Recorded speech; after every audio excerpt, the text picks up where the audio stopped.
ஐந்து கரத்தனை ஆனை முகத்தனை எந்தின் இளம்பிறை போலும் எய்ச்சனை நந்தி மகந்தனை ஞான கொழுந்தனை பொந்தியில் வைத்தடி போற்றுகின்றேனே. நாளின் செய்யும் மினிதானின் செய்யும் என்னை நாடி வந்த கோளின் செய்யும் கொடுங்கூற்று என் செய்யும் குமரேச திரு தாளும் சிலம்பும் சதங்கையும் தண்டையும் சண்புகமும் தோளும் கடம்பும் எனக்கு முன்னே வந்து தோன்றினே. சர்வமங்கல மங்கல்யே சிவ சர்வார்த்த சாதிகே சரண்யே திரியம்பிரிகே கௌரி நாராயணி நமோஸ்துதே.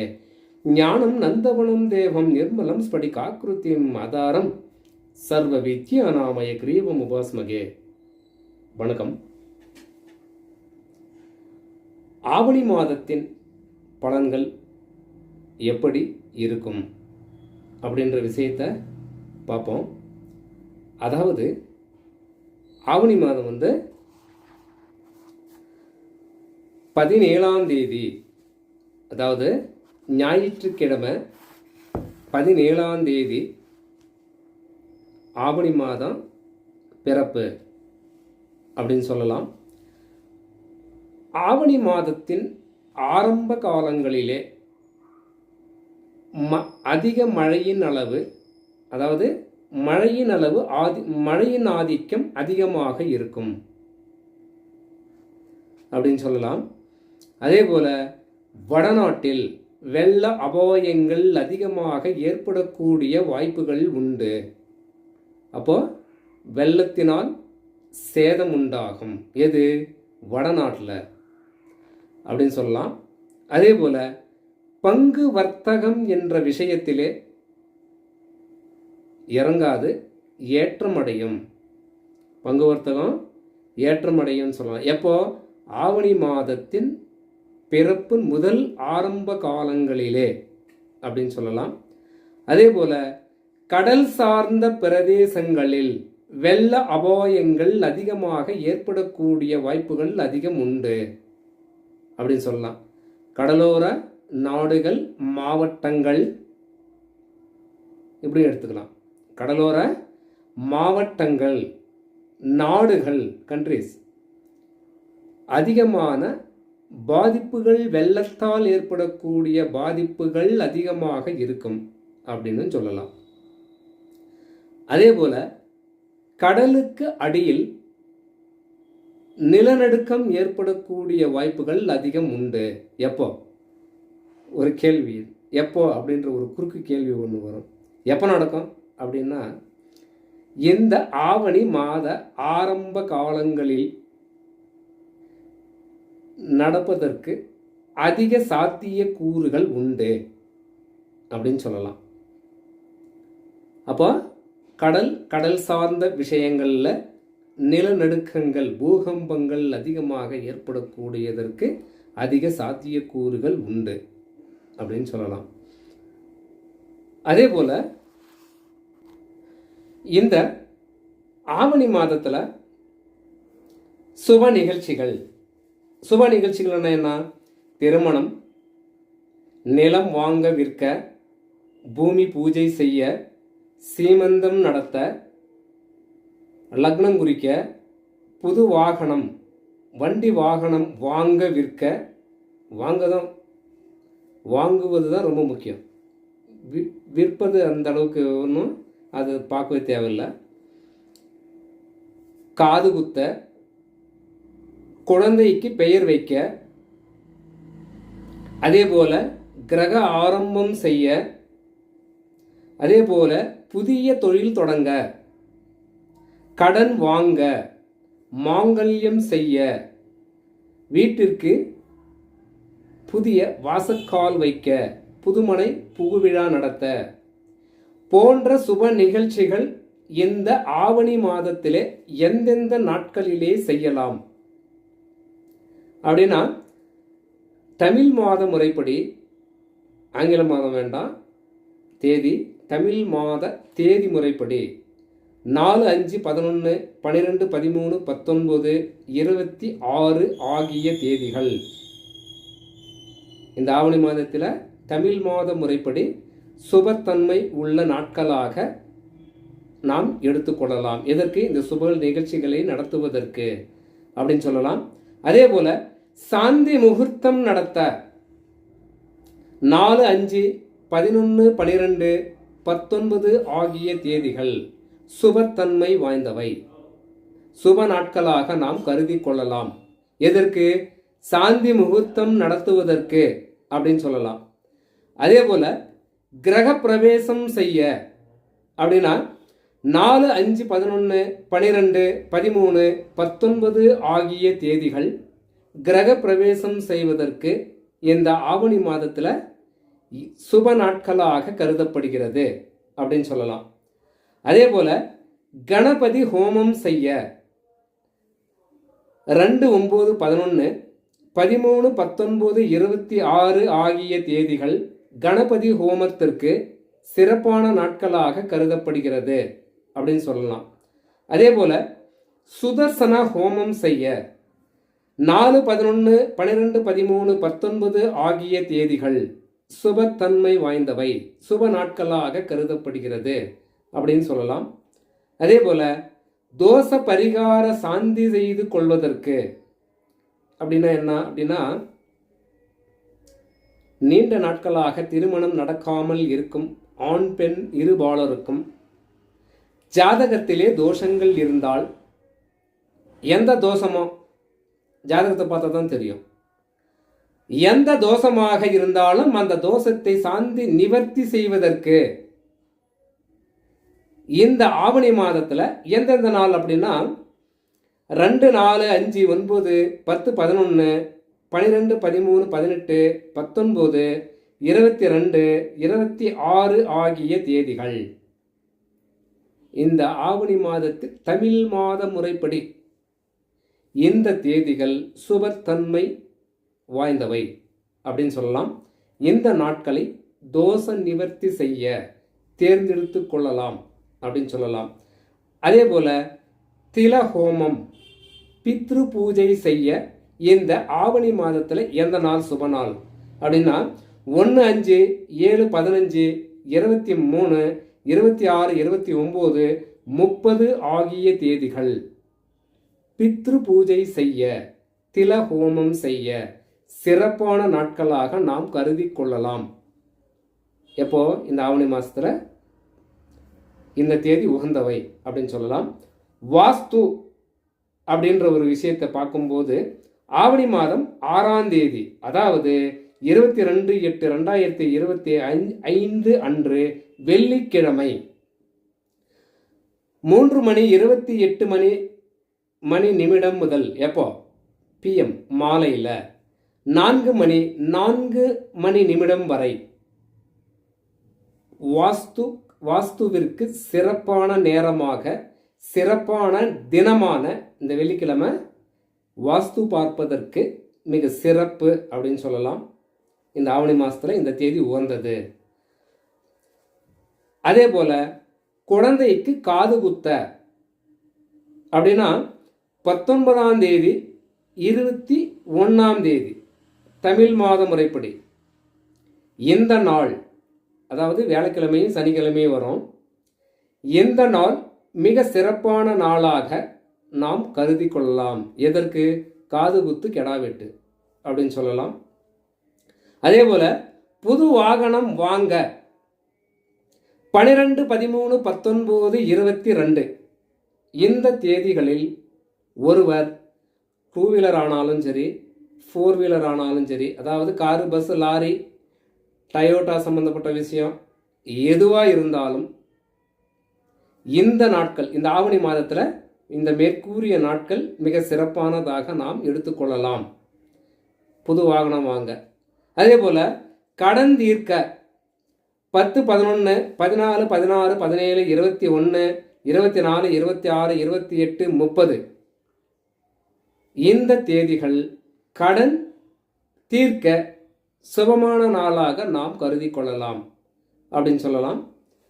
அதே போல குழந்தை பெற்றெடுக்க, அதாவது நவீன காலங்களில், பழைய காலம் போயிடுச்சு, பழைய காலத்தில் அது வேறு மாதிரி இருக்கும்.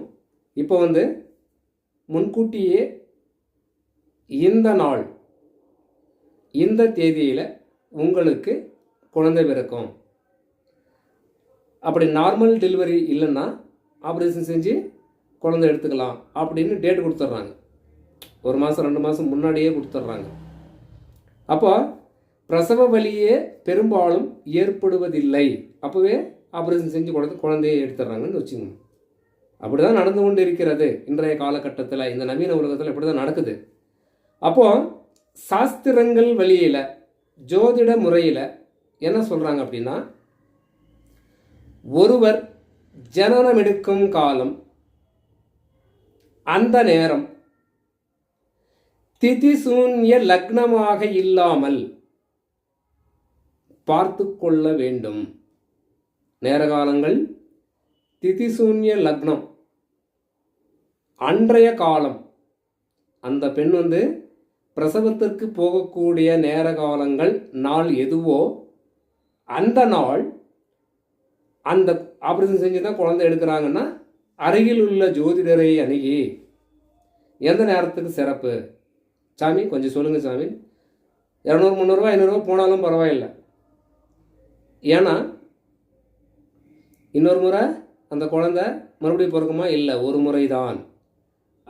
அந்த குழந்தைனுடைய வாழ்க்கை சீரோடும் சிறப்போடும் இருக்க வேண்டும் என்று எல்லா தாய் தந்தையருடைய ஆசை இருக்கும். சில நேரங்களில் யார் போகிறதுன்ற மாதிரி கூட செய்யலாம், நினைக்கலாம். ஆனாலும் இந்த ஒரு லக்னங்களை, திதிசூன்ய லக்னங்களை தவிர்க்கப்பட வேண்டியதாகிறது. இது ரொம்ப முக்கியம். அப்போ இந்த லக்னங்களை தவிர்த்து அவங்க ஆப்ரேஷனுக்கு நேர காலங்கள் ஜோசியர் கொடுப்பார், ஒன்றும் பிரச்சனை இல்லை. அது அவங்களா தீர்மானம் பண்ணிக்கிட்டால் நாம் ஒன்றும் பண்ண முடியாது. ஏன்னா எல்லாம் ஃபோனில் மொபைல் வந்துருச்சு, நெட்டில் நோண்டுறாங்க, பார்க்குறாங்க. அது தெரியுமா தெரியாதா அது அப்பாற்பட்ட விஷயம். பார்த்து செயல்படுறது சிறப்பு, அவ்வளோதான் சொல்ல முடியும்.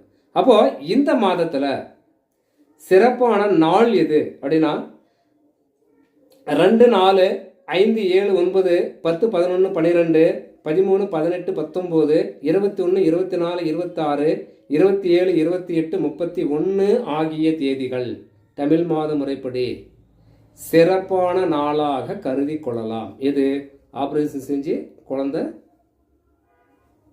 பெற்றெடுக்க அப்படின்னு சொல்லலாம். அப்போ இன்னொரு விஷயம், திதிசூன்ய லக்னமாக இல்லாமல் பார்த்து கொள்ள வேண்டும் ஒன்று. அதுக்கப்புறம் இப்போ இவ்வளோ விஷயம் சொன்னோம் இல்லையா, சுப நிகழ்ச்சிகள், அது மறுபடியும் ரிப்பீட் பண்ண வேணாம். இந்த எல்லா நிகழ்ச்சிகளுமே இப்போ எல்லோருக்கும் இது பொருந்துமா? ஒரு குறுக்கு கேள்வி ஒன்று வரும். சரிசாமி இவ்வளோ சொல்லிட்டேன், இது எல்லோருக்கும் ஒரே மாதிரி தானா அப்படின்ற ஒரு கேள்வி வரும். அப்போது ஒரு சுப நிகழ்ச்சிக்கு நீங்கள் இவ்வளோ நாள் சொல்லியிருக்கேன், இந்த தேதி இவ்வளோ தேதி சொல்லியிருக்கேன், இவ்வளோ நாள் சொல்லியிருக்கேன், அது எந்த சுப நிகழ்ச்சியோ அது எது வேணாலும் இருந்து விட்டு போகட்டும். அந்த நாள், அந்த நட்சத்திரம், இந்த சுப நிகழ்ச்சி செய்யக்கூடிய குடும்பத்தில் உள்ள யாருக்கு செய்கிறாங்களோ, யார் ஒருவர் செய்து கொள்கிறாரோ அவருடைய ஜென்ம நட்சத்திரத்திற்கு தாராபலன் நல்ல நாளாக தேர்ந்தெடுத்து கொள்ள வேண்டும். சில பேர் சொல்கிறாங்க, அவர் தான் ஜோசியர் இந்த தேதியெல்லாம் சொல்லியிருக்காரு இல்லையா, கேலண்டரை கிழிப்பாங்க, சுப நாள் முடிஞ்சு போச்சு, பண்ணிக்கலாம், செஞ்சுக்கலாம். அப்போது அந்த சுப நாள் எல்லோருக்கும் அது பொருந்துமா? அதுதான் விஷயம். அதுதான் ஜோசியர் வேணும்ன்றது. இப்போது கேலண்டரில் டெய்லி தினத்தந்தி மாதிரி டெய்லி கிழிப்பாங்க. டெய்லி பேப்பர் கிழிக்கும்போது இன்றைக்கி சுப முகூர்த்த நாள் அருமையாக இருக்குது. இன்றைக்கும் கிராமங்களில் நிறைய பேர் எனக்கே ஃபோன் போட்டு கூட கேட்குறாங்க, சாமி இன்றைக்கி முகூர்த்தம் உள்ள நாள் அப்படின்னு தான் போட்டிருக்கு, அதில் வச்சு வீட்டுக்கு பூஜை பண்ணிட்டோம், அதாவது கடகால் எடுக்கிறதுக்கு பண்ணிட்டோம், அல்லது லக்னம் குறிக்கிறதுக்கு பண்ணிட்டோம், அல்ல அவங்களே தீர்மானிச்சுக்கிறது. இது என்ன சொல்ல வரேன் அப்படின்னா, சுப நிகழ்ச்சி நடத்தக்கூடிய இன்னார், ஆணாக இருந்தாலும் சரி பெண்ணாக இருந்தாலும் சரி, இன்னார் மகன் இன்னார் அப்படின்னு இருக்கும் இல்லையா, அவருடைய ஜென்ம நட்சத்திரம் எதுவோ அந்த நட்சத்திரத்திற்கு 1 4 6 8, 9 அந்த அவருடைய ஜென்ம நட்சத்திரத்திலிருந்து எண்ணணும். என்னன்னா இந்த நட்சத்திரம் 1, 4, 6, 8, 9 இந்த நட்சத்திரங்களில் வரும் காலம் அவங்க தேர்ந்தெடுத்து கொள்ளலாம், பிரச்சனை இல்லை. அந்த நாள்லேருந்து அவர்களுக்கு தாராபலன் உள்ள நாளாக அமையும்னு சொல்லலாம். ஏன்னா இத்தனை தேதி சொல்லியிருக்கோம். அதில் ஆப்ரேஷன் செய்து குழந்தை பெற்றெடுத்து கொள்ள அப்படின்ற விஷயத்தில் அந்த நாளில் தாராபலன் உள்ள நாளாக இருந்தாலும் அந்த ஒரு நேரம் லக்னா திதி சூன்ய லக்னமாக இல்லாமல் பார்த்து கொள்ள வேண்டும். இது ரொம்ப முக்கியம். ஏன்னா குழந்தை பிறந்தது தான், அதை மறுபடியும் மாற்ற முடியாது. ஜென்ம நட்சத்திரம், ஜென்ம லக்னம், அவர் பிறக்கும்போது என்ன லக்னமோ எந்த ராசியோ குண்டலியில் எந்தெந்த கிரகம் எந்தெந்த இடத்துல இருக்கோ அது பிக்சைடு, அவ்வளோதான். அது ஒன்றுமே பண்ண முடியாது. மிக சூட்சமமாக சொல்ல போனால் என்ன சொல்கிறாங்கன்னா, முன் ஜென்மத்தில் அந்த ஒரு ஜீவன் இறக்கும் தருவாயில் என்ன லக்னமோ அந்த லக்னத்தில் தான் மறு ஜென்மத்தில் அவள் பிறக்கக்கூடும் அப்படின்னு சொல்லி ஜோதிட சாஸ்திரங்கள் கூறுகிறது. பழைய ஏடுகளில் இதை படிச்சிருக்கோம். நமது குருமார்களும் அதுதான் நமக்கு சொல்லியிருக்கிறாங்க. எதுவுமே தனிப்பட்ட முறையில் நான் சொல்லுவது, நான் கூறிய வார்த்தைகள் எல்லாமே என்னுடைய கருத்துக்கள் அல்ல, எல்லாமே எனது குருமார்கள் கொடுத்த பொக்கிஷங்கள் அப்படின்னு சொல்லலாம். எல்லாமே இந்த பெருமை எல்லாம் அவருக்கு தான் சேரும், குருமார்களுக்கு தான் போய் சேரும். அப்போ இந்த மாதத்தில், இந்த ஆவணி மாதத்தில், அதாவது 17ஆம் தேதி பிறப்பு இல்லையா, ஆவணி மாதம் 1ஆம் தேதி 17/8/2025 ஞாயிற்றுக்கிழமை அன்னைக்கு ஸ்ரீ சனி ஜெயந்தி அன்று சனி பகவானுக்கு கருப்பு வஸ்திரம் அணிவித்து கருங்குவளை மலர்களால் அர்ச்சனை செய்து 8 நல்லெண்ணெய் தீபங்கள் வைக்க சனி தோஷம் உள்ள ஜாதகங்கள் சனி தோஷங்கள் விலகும் அப்படின்னு சொல்லலாம். இன்னைக்கு ஆவணி மாதம் பிறப்பு நாளில் அப்படின்னு சொல்லலாம். அதே போல் ஆவணி மாதம் 8ஆம் தேதி, அதாவது 24/8/2025 ஞாயிற்றுக்கிழமை ஆவணி முழக்கம் அப்படின்னு சொல்லலாம். இன்று பங்காளிகள் ஒன்று சேர்ந்து குலதெய்வ பூஜை செய்தாலும் முன்னோர்களுக்கு படையல் வைத்து வழிபட்டாலும் பித்ரு தோஷங்கள், முன்னோர் சாபங்கள், குலதெய்வ தோஷங்கள் விலகும். அப்போ பங்காளிங்க சேர்ந்து இதை பண்ணணும் அப்படின்னு சொல்லலாம். ஆவணி மாதம் 9ஆம் தேதி, அதாவது 25/8/2025 அன்று திங்கட்கிழமை திங்கள் செவ்வாய் ஜெயந்தி. இன்று செவ்வாய் பகவானுக்கு சிகப்பு வஸ்திரம் அணிவித்து செவ்வரளி மரல்களால் அர்ச்சனை செய்து 9 நெய் விளக்குகள் வைக்க செவ்வாய் தோஷம் விலகும் அப்படின்னு சொல்லுது. என்னைக்கு? ஆவணி மாதம் 9ஆம் தேதி. அதே போல் ஆவணி மாதம் 10 26/8/2025 செவ்வாய்க்கிழமை சாம உபாகர்மா. ஆவணி மாதம் 11ஆம் தேதி, அதாவது 27/8/2025 அன்று புதன்கிழமை ஸ்ரீ விநாயக சதுர்த்தி. ஆவணி மாதம் 12ஆம் தேதி வியாழக்கிழமை ரிஷி பஞ்சமி. ஆவணி மாதம் 19ஆம் தேதி 4/9/2025 வியாழக்கிழமை அன்று குரு ஜெயந்தி. இன்று குரு பகவானுக்கு மஞ்சள் வஸ்திரம் சாற்றி சாமந்தி மலர்களால் அர்ச்சனை செய்து 3 நெய் தீபங்கள் ஏற்றி வர குரு தோஷம் விலகி குருபலம் உண்டாகும் அப்படின்னு சொல்லலாம். ஆவணி மாதம் 20ஆம் தேதி வெள்ளிக்கிழமை ஓணம், ஸ்ரீ ஹைக்ரீவ ஜெயந்தி அப்படின்னு சொல்லலாம். ஆவணி மாதம் 21ஆம் தேதி சனிக்கிழமை அனந்த விரதம். இன்று அனந்த பத்மநாப சுவாமியை வழிபட குடும்பம் சுபிட்சமாகும் அப்படின்னு சொல்லலாம். அதே போல ஆவணி மாதம் 29ஆம் தேதி ஞாயிற்றுக்கிழமை பாஞ்சரத்ரா முனித்ரய வைகானச ஜெயந்தி அப்படின்னு சொல்லலாம். அதே போல ஆவணி மாதம் 31ஆம் தேதி செவ்வாய்க்கிழமை சுக்கர ஜெயந்தி. இன்று சுக்கிர பகவானுக்கு வெண்பட்டாடை அணிவித்து வெள்ளை சம்பங்கி மலர்களால் அர்ச்சனை செய்து 6 நெய் தீபங்கள் ஏற்றி வர சுக்கிரதோஷம் விலகும் அப்படின்னு சொல்லலாம். எப்போ? மேற்கூறிய நாளில், ஆவணி மாதத்தில். அப்போது இது எல்லாமே தமிழ் மாதத்தின் தேதிகளின் அடிப்படையிலே தான் குறிப்பிடப்பட்டிருக்கும் அப்படின்னு சொல்லலாம். அப்போது இந்த ஆவணி மாதம் பலன்கள் 2025 மேற்கூறிய முறையிலே இருக்கும். வணக்கம்.